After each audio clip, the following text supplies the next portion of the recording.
Hello दोस्तों, स्वागत है आपका अपने YouTube चैनल देवेंचंद प्रो क्लासेज में। मैं देवेंचंद पांडे आज आपको क्लास 12 के फिजिक्स के इस वीडियो में बताने चल रहा हूँ ओम का नियम। क्या ओम का नियम? जैसा कि मैंने कल थोड़ा सा बातें इस पे चर्चा की थी, लेकिन इससे आज हम लोग आगे बढ़ेंगे। थोड़ी सी बात आज डिफिनेशन भी क्लियर करते चलेंगे। ओके, चल मैंने बताया कि ओम का जो नियम है, ओम्स लॉ, कौन सा लॉ? Ohm's law. क्लियर? चलिए, ओम्स लॉ क्या है दोस्तों, ध्यान रहे। ओम्स लॉ कहता है कि जब किसी परिपथ में विद्युत धारा प्रवाहित की जाती है और उसकी क्या की जाए, भौतिक अवस्थाएं जैसे ताप दाब आदि को क्या किया जाए, नियत रखा जाए यानी स्थिर रखा जाए, तो चालक के सिरों पर आरोपित विभवांतर चालक में बहने वाली धारा के अनुक्रमानुपाती होता है या समानुपाती होता है। क्या? इस नियमानुसार जॉर्ज साइमन ओम ने बताया है इस नियम को। साइमन ओम के अनुसार, किसके अनुसार? साइमन ओम के अनुसार। चले, साइमन ओम के अनुसार बात क्या है? बात यह है कि यदि किसी चालक की भौतिक अवस्थाएं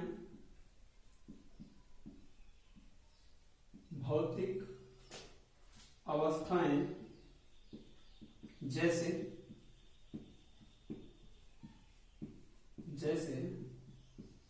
ताप, दाब,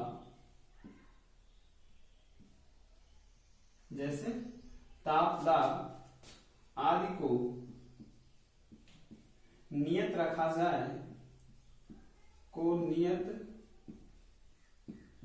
जाए,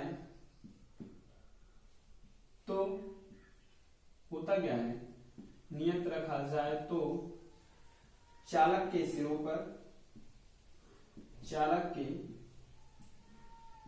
पर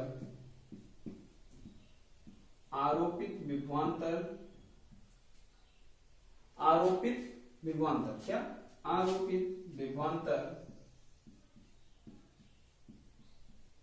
आरोपित विभवांतर चालक में बहने वाली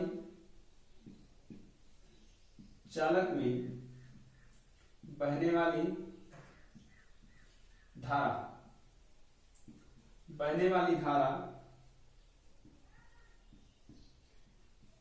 विभवांतर होता है कैपिटल V। विभवांतर बहने वाली धारा I के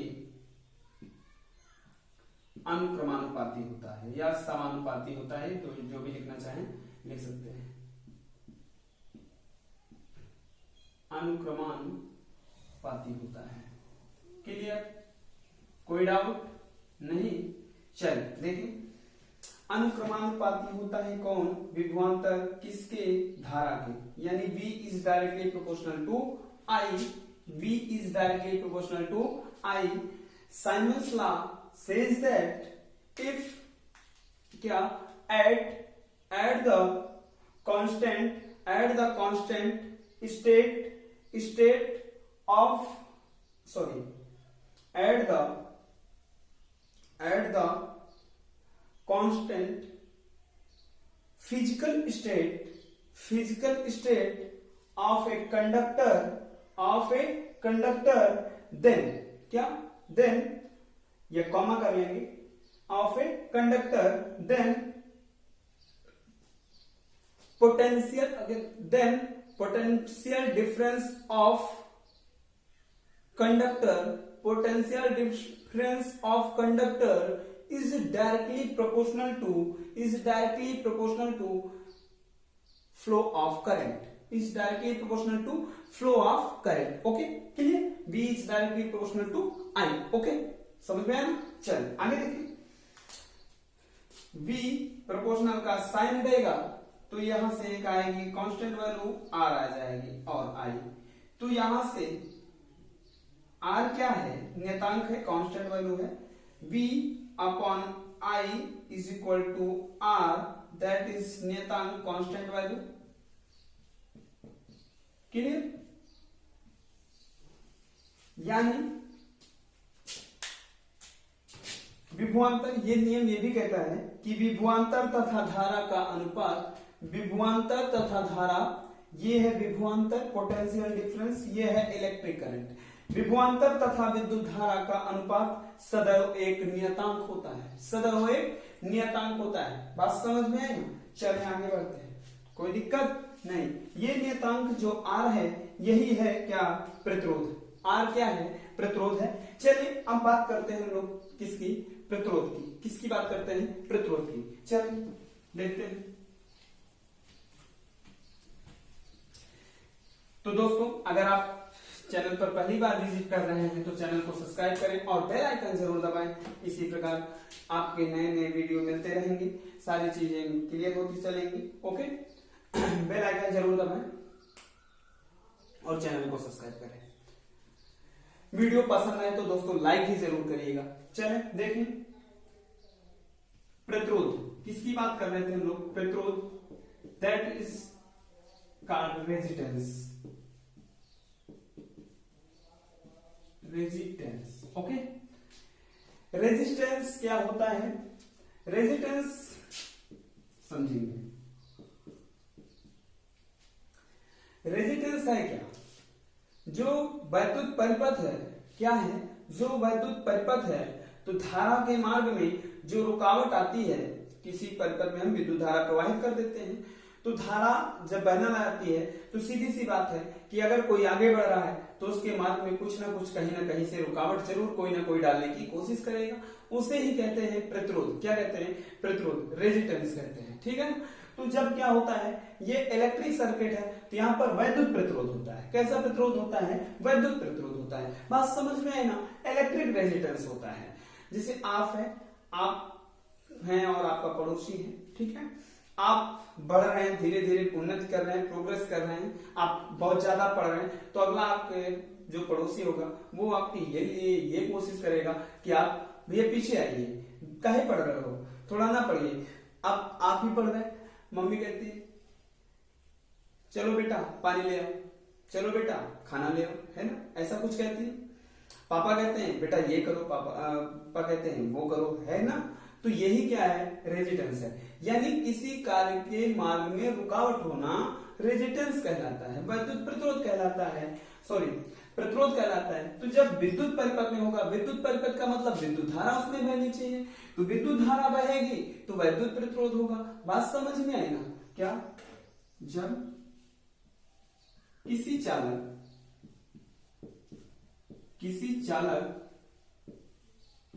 में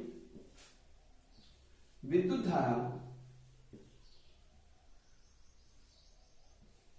धारा प्रवाहित की जाती है तो विद्युत धारा प्रवाहित की जाती है तो क्या होता है? उसके मार्ग में या रास्ते में या पथ में, मार्ग में बाधा या रुकावट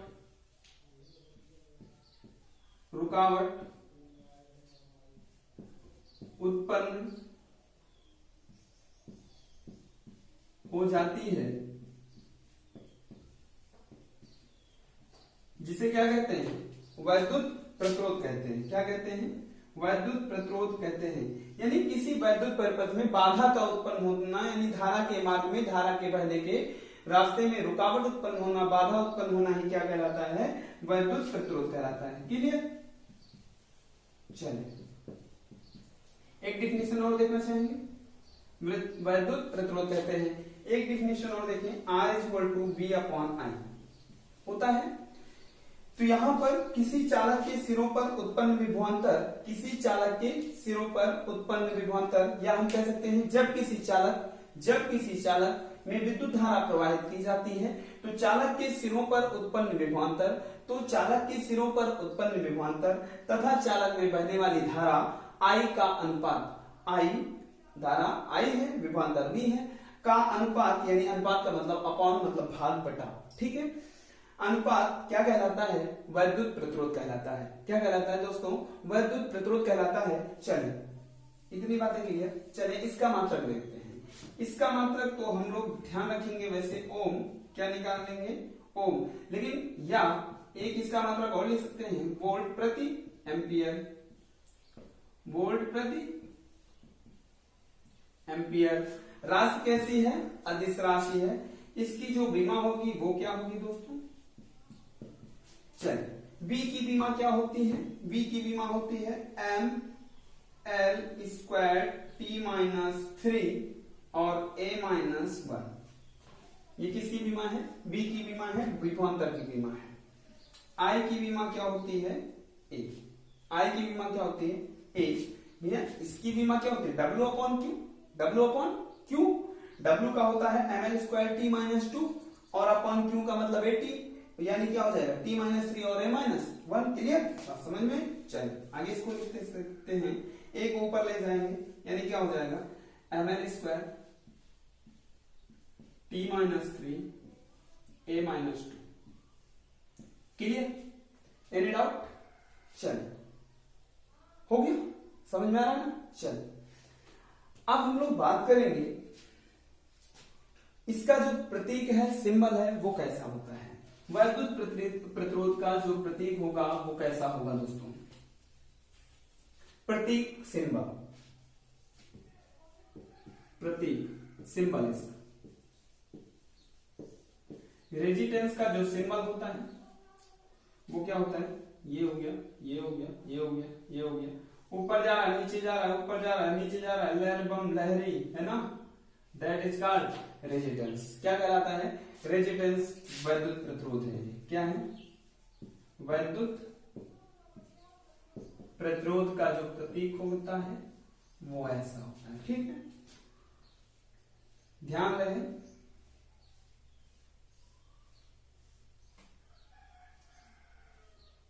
अगर हम कहें ये कभी ऊपर कभी नीचे हो रहा है, यानी गड़बड़ हो रहा है, अगर इसमें कटाक्ष का साइन लगा हो, एरो लगा हो बीच में, तो ये है परिवर्ती वैद्युत प्रतिरोध। कैसा है? परिवर्ती, यानी चेंजिंग इसके अंदर नेचर होगा। कैसा नेचर होगा? Changing nature. तो ये है परिवर्ती वैद्युत प्रतिरोध। Okay, clear? समझ में आया ना? चले आगे बात। ओके, चलो चलो चलो चलो चलो देखो, हेडिंग करेंगे, हेडिंग करें विशिष्ट प्रतिरोध। विशिष्ट प्रतिरोध, स्पेसिफिक रेजिस्टेंस, स्पेसिफिक रेजिस्टेंस। चलो समझेंगे जल्दी से भैया। स्पेसिफिक रेजिस्टेंस या विशिष्ट प्रतिरोध, हिंदी में विशिष्ट प्रतिरोध बोलते हैं और अंग्रेजी में क्या बोलते हैं इसे? Specific resistance. स्पेसिफिक रेजिस्टेंस होता है rho is equal to vector E upon vector J। Clear? यहां से rho is equal to vector E upon vector J। Clear? चलिए बात समझेंगे दोस्तों। जैसा कि आपको पता है कि वेक्टर E वैद्युत क्षेत्र है और वेक्टर J धारा घनत्व है। तो होता क्या है, ध्यान रहे कि कोई भी वैद्युत परिपथ होता है, जब उसमें हम धारा प्रवाहित करते हैं, क्या करते हैं? धारा प्रवाहित करते हैं, तो उस वैद्युत परिपथ के किसी एक बिंदु, इस पॉइंट को नोट रखेंगे, किसी एक बिंदु, वैद्युत परिपथ, पूरे वैद्युत परिपथ की बात नहीं होगी यहाँ पर, किसी एक बिंदु पर वैद्युत क्षेत्र की तीव्रता, किसी एक बिंदु पर वैद्युत क्षेत्र की तीव्रता तथा धारा घनत्व का अनुपात विशिष्ट प्रतिरोध कहलाता है। समझ में आए ना बात? कोई दिक्कत नहीं? चलिए आगे देखते हैं। क्या लिख दे परिभाषा? किसी, जब किसी, लिखेंगे जब किसी चालक, जब किसी चालक में, क्या? जब किसी चालक में वैद्युत धारा प्रवाहित की जाती है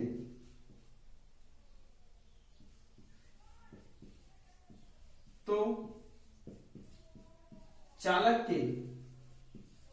चालक के किसी एक बिंदु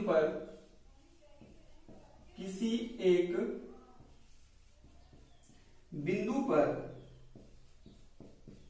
वैद्युत क्षेत्र की तीव्रता तथा धारा घनत्व के अनुपात को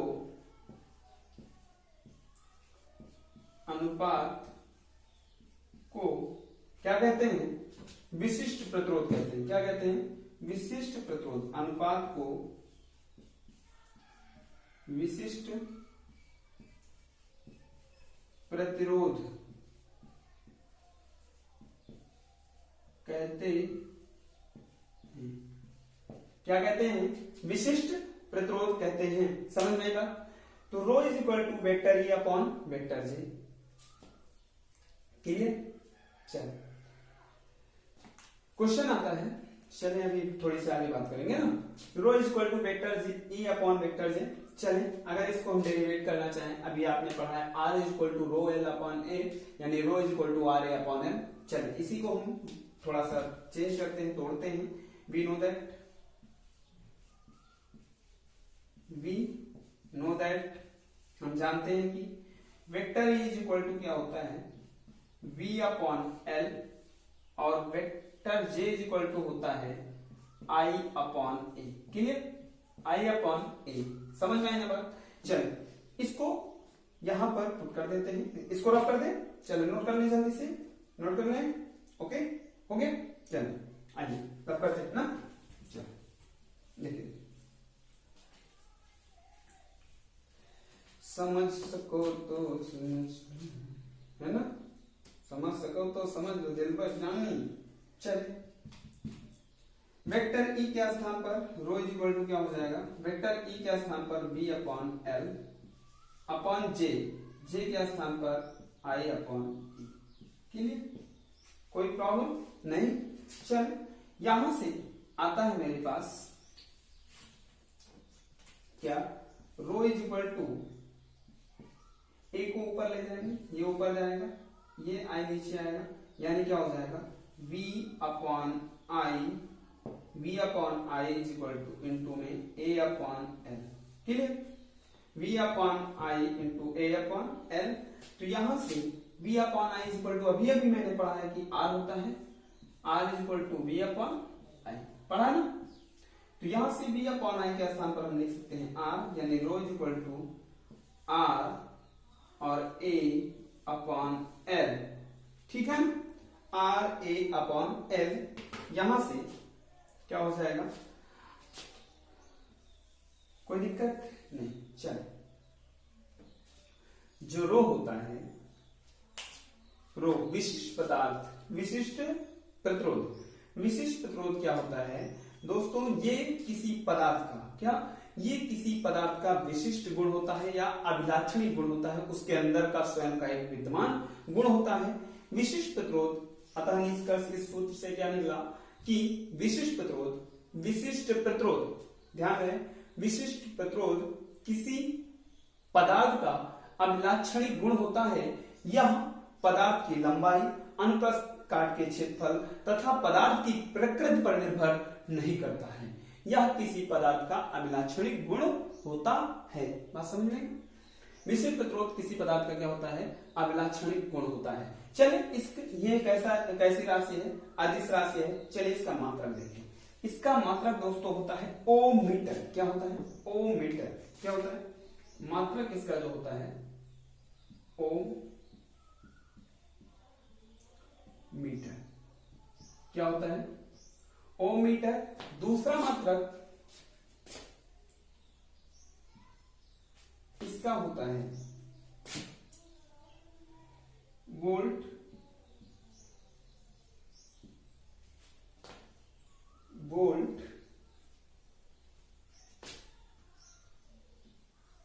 प्रति एम्पियर इंटू में मीटर। वोल्ट प्रति एम्पियर इंटू मीटर। यानी वोल्ट मीटर प्रति एम्पियर। वोल्ट मीटर प्रति एम्पियर इसकी जो डायमेंशन होती है, इसकी जो डायमेंशन होती है, चले इसकी विमा लिखेंगे हम लोग। इसकी डायमेंशन क्या है भैया, विमा। देखो वोल्ट प्रति एम्पियर इंटू मीटर है।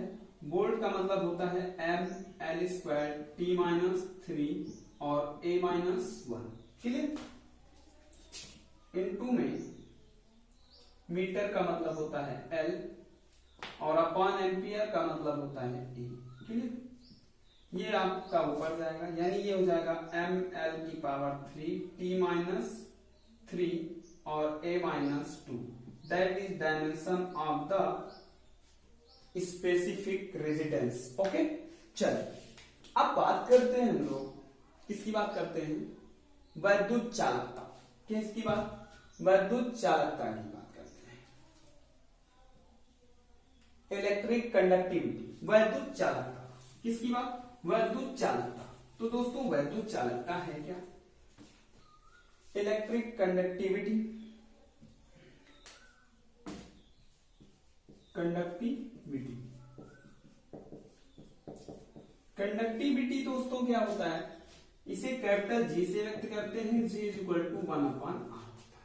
क्या होता है, जी इज इक्वल टू 1/r होता है।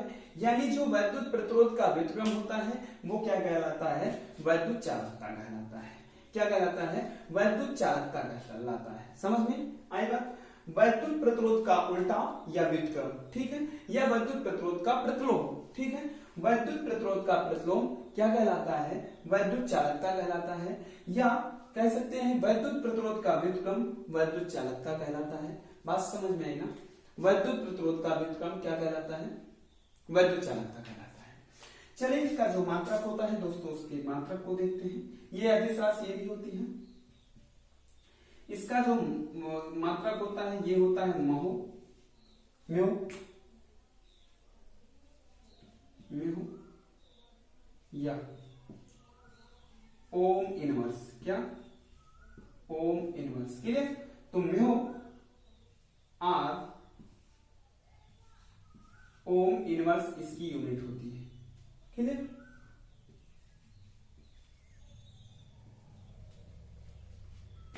म्यो या ओम इनवर्स क्या है, इसकी यूनिट है। क्या है, इसकी यूनिट है। बात समझ में आई ना, क्लियर हो गई बात। चल आगे हम लोग बात करते हैं, इसकी डायमेंशन लिखना चाहेंगे। चले डायमेंशन भी लिख ले भैया, क्यों रह जाएगी, है ना। चलिए आर की डायमेंशन क्या होती है दोस्तों, आर की डायमेंशन होती है, अभी मैंने कराया 1/m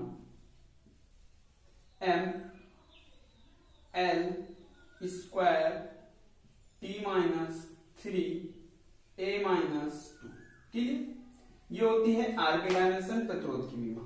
इसको क्या करेंगे, पलट देंगे यानी उल्टा कर देंगे। जी इज इक्वल टू एम की पावर क्या माइनस का 1, एल की पावर क्या माइनस का 2, टी की पावर क्या 3 और ए की पावर क्या 2।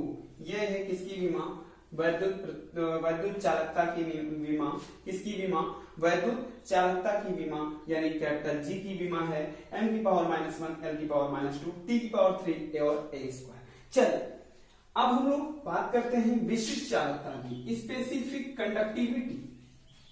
विशिष्ट चालकता, स्पेसिफिक कंडक्टिविटी, स्पेसिफिक कंडक्टिविटी।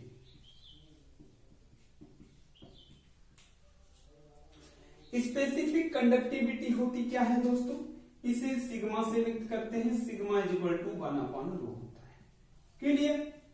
बात समझ में आई ना, क्या होता है, सिग्मा इज इक्वल टू 1/ρ। यहां से एक डेरिवेशन भी आता है, भी बता रहा हूं उसको। क्या, सिग्मा इज इक्वल टू 1/ρ होता है, यानी विशिष्ट प्रतिरोध के व्युत्क्रम को, विशिष्ट प्रतिरोध के उल्टे को क्या कहते हैं, विशिष्ट चालकता कहते हैं। आसान है ना, समझ में आ रहा है ना। विशिष्ट प्रतिरोध के व्युत्क्रम को, उल्टे को यानी पलट देने पर विशिष्ट प्रतिरोध के व्युत्क्रम को क्या कहते हैं, विशिष्ट चालकता कहते हैं। ओके, बात क्लियर हुई, समझ में आया।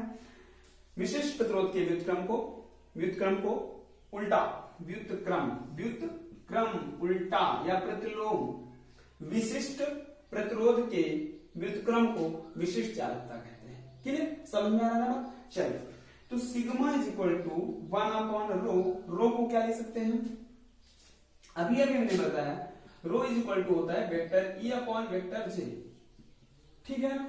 तो यहां से क्या हो जाएगा, रो को ले सकते हैं हम vector E upon vector J, यहां से ये ऊपर जाएगा, यानी क्या हो जाएगा sigma vector E is equal to vector J. Clear, J is equal to sigma dot vector E. समझ में आ रहा है? यानी यहां से vector J is equal to sigma dot vector E. Board exam में क्वेश्चन आता है कि सिद्ध कीजिए कि यूपी बोर्ड में कई बार पूछा जाने वाला क्वेश्चन है, vector J is equal to sigma dot vector E, जहां जे धारा घनत्व, सिग्मा विशिष्ट चालकता और ई वैद्युत क्षेत्र की तीव्रता है। समझ में आना? यही डेरिवेशन पूछा जाने वाला है। चलेगा, ओके, क्लियर? तो दोस्तों आज के लिए इतना ही, कल फिर मिलते हैं हम लोग एक नए वीडियो के साथ और आगे इसका टॉपिक क्लियर करेंगे। अब हम लोग बात करेंगे प्रतिरोधों के संयोजन की। किसकी बात करेंगे? प्रतिरोधों के संयोजन की और विशिष्ट प्रतिरोध पर ताप का प्रभाव। ठीक है, इन सब बारे में हम लोग पढ़ेंगे। फिर हम आगे पढ़ेंगे कि किसी चालक को उसकी लंबाई के काट दिया जाए और बीच से काट दिया जाए या उसके खींच कर 2 गुना कर दिया जाए, 4 गुना कर दिया जाए, तो चालक तार की लंबाई पर क्या प्रभाव पड़ेगा, तो चालक तार के प्रतिरोध पर क्या प्रभाव पड़ेगा, ऐसी बातें हम लोग क्लियर करेंगे। चलें, ओके, आई होप आपको वीडियो पसंद आया होगा। तो दोस्तों वीडियो अगर पसंद आया है तो लाइक और शेयर करें, अपने दोस्तों के साथ शेयर करें और चैनल को सब्सक्राइब करना ना भूलें और बेल आइकन जरूर दबाएं। Okay, all the best, very very all the best, bye bye, see you, take care.